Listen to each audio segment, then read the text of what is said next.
So as of this morning, what does Republican leadership think about Matt Gaetz, the allegations that have been made against him?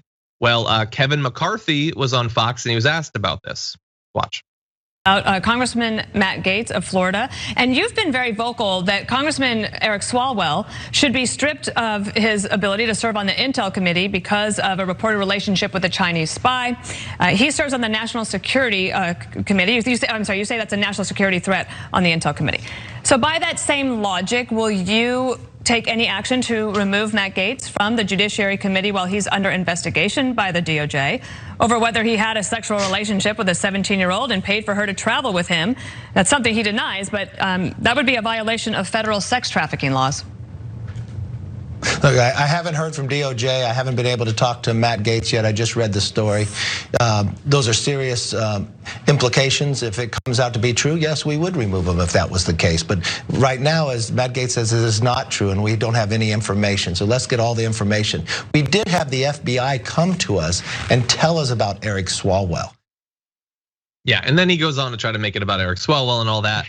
So look, them saying we'll do X does not mean they'll do X, but they're at least saying it. That's more than I think we generally can expect when one of their own is accused of something. They've lowered everyone's expectations so far. So totally. What he just said is like, listen, if these things are true, I'm gonna reserve judgment, but if they're found unequivocally to be true, I am going to back away from this guy, right? Well, obviously, unequivocally.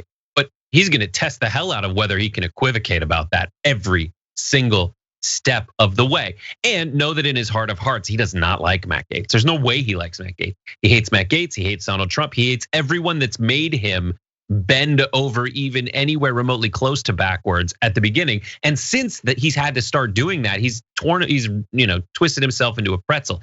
He hates Matt Gaetz, but he will say like unequivocally, if it turns out, I'm gonna reserve judgment on this, but if judgment is passed down unequivocally, I'm coming down on that side. Now let's get back to speculating about Eric Swalwell. Like, I don't care. I'd really prefer to do that. Well, personally, I don't, right. So there's his double standard and hypocrisy. So his on the merits, his argument's stupid, and then obviously his hypocrisy is exposed in the same breath. Like, I don't care about Eric Swalwell. Sometimes he's good on Twitter. Like, I don't care. And by all accounts, Eric Swalwell was like, oh, this person, FBI, I'll tell you about it. And then the FBI went and told people about it. That's how the FBI came to you, Kevin, because Swalwell told him about it by the accounts that I've read. But yeah, so he doesn't care. He's not an honest actor and never has been. No, but he was asked about one other aspect of this, and this is one of the weirdest bit of context that we mentioned before, which was that Gaetz had been the sole vote against a human trafficking bill. Here's that. Idea why Congressman Gaetz was the only Republican to vote against the federal government in terms of the trafficking money, the funds? For human trafficking? No, I have no idea whatsoever why he would vote against it. That's not a defense. I mean, that might go to Brett's point there. But I want to make very clear, because a lot of people are mentioning this. I want to make sure that everyone understands. This was a bill that was sponsored by both of the Republican senators of Matt Gaetz's state. And when we say that he was the only no vote, it's not just in his party and it's not just in the House. He was the only vote in the entirety of Congress against it. Everyone else voted for it. Every single Republican in the House, every single Republican in the Senate. And he was against the human trafficking bill, including Rand Paul. So it's not like someone who always votes against any spending of any dollars. Yeah, voted no based on that. Like, cover blown, bud, cover blown.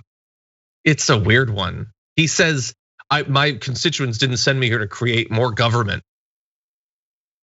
So, I mean, this is a weird one, man. And why are the Q people, like you're right. The Q people had figured out from the call sign of the ship stuck in the Suez Canal that it was loaded up with babies for Hillary Clinton, but they can't look deep enough into why this one guy was the only person to vote against the human trafficking bill. So weird. If Hillary Clinton had voted against the human trafficking bill, I think they would have taken notice. I'm gonna say that. I know it's bold. I'm gonna say it. Yeah. Anyway, okay. That's all for Matt Gaetz for today. We'll see what damage he does tomorrow. Because the thing is, we're almost certainly not gonna have updates on the investigation this week, but he might go on Sean Hannity or something.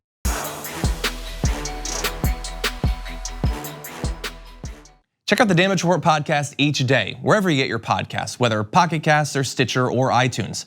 You can join me as I give you the news and stories you want, with a range of co-hosts and interview guests jumping in on the fun each day.